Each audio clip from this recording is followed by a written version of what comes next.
शुरुआत करते हैं इस वक्त की बड़ी खबर से।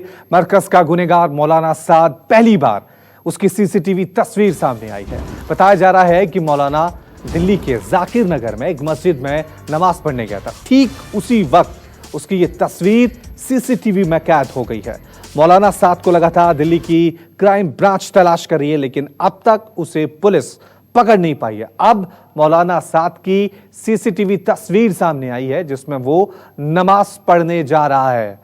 चलिए इस खबर पे और ज्यादा अपडेट के लिए अब सीधा रुक करते हैं हमारे संवाददाता विमल कौशिक का। विमल, जिसे दिल्ली क्राइम ब्रांच कैद नहीं कर पाई, पकड़ नहीं पाई, उसे सीसीटीवी कैमरे ने कैद कर लिया है। क्या कुछ जानकारी मिल पाई इन तस्वीरों के बारे में?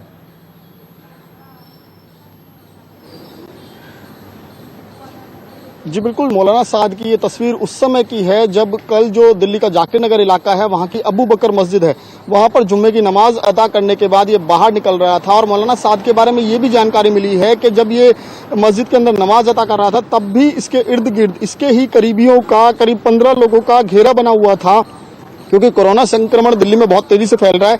और मौलाना साद ने अपने आप को पहले से, जब 28 मार्च को आखिरी बार मौलाना साद को देखा गया था, उसके बाद से ही अपने आप को इसने पहले ये कहा कि आइसोलेशन में है, इसने क्वारंटीन कर लिया है। उसके बाद भी अभी तक सामने नहीं आया। कल पहली बार मौलाना साद की तस्वीर कैद हुई। वहीं पर उस मस्जिद के बाहर ही एक शोरूम है, पास में ही उसी शोरूम के सीसीटीवी कैमरे में मौलाना साद ये कैप्चर हुआ है। और मौलाना साद के बारे में सबसे बड़ी बात जो है वो दिल्ली पुलिस पर ये सवालिया निशान उठता है कि दिल्ली पुलिस इस मामले में मौलाना साद को बहुत समय से तलाश कर रही है। मुख्य आरोपी है मरकज मामले का, जिस मरकज से, निजामुद्दीन के मरकज से बड़ी संख्या में जमात को लोगों को निकाला गया था। और उसमें ये भी आरोप लगे थे कि कोरोना संक्रमण को फैलाने में मरकज के लोगों का बहुत बड़ा हाथ है, जिसके बाद दिल्ली पुलिस ने मामला दर्ज किया और क्राइम ब्रांच मामले की जांच कर रही थी। बाकायदा दिल्ली पुलिस 5 नोटिस दे चुकी है मौलाना साद को, और ये कहा जाता रहा है कि मौलाना साद सहयोग नहीं कर रहा।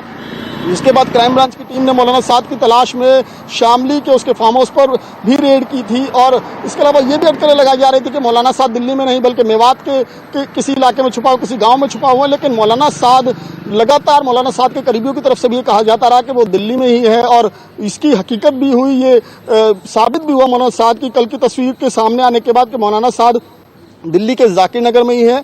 और अब सवाल जो है वो क्राइम ब्रांच पर है कि आखिर क्राइम ब्रांच इस मामले की क्या वाकई में गंभीरता से जांच कर रही है या केवल मामला दर्ज कर खानापूर्ति की गई। क्योंकि मौलाना साद जिस शख्स को क्राइम ब्रांच ढूंढने की बात कर रही है, लगातार 3 महीने से जो शख्स छुपा हुआ है वो कहीं और नहीं बल्कि दिल्ली के ही उसी जाकिर नगर इलाके में है, जहां पर जाकिर नगर में भी दिल्ली पुलिस की टीम, क्राइम ब्रांच की टीम गई है, लेकिन उसके बावजूद मौलाना साद तक कैसे नहीं पहुंच पाई, ये बड़ी बात है। जी साफ तौर से विमल ये कह सकते हैं कि इस केस को लेकर दिल्ली क्राइम ब्रांच कितनी गंभीर है कि सीसीटीवी कैमरे में मौलाना साद कैद हो जा रहा है, लेकिन क्राइम ब्रांच उसे अभी तक तलाश नहीं कर पाई है। बहुत बहुत शुक्रिया विमल तमाम जानकारी के लिए।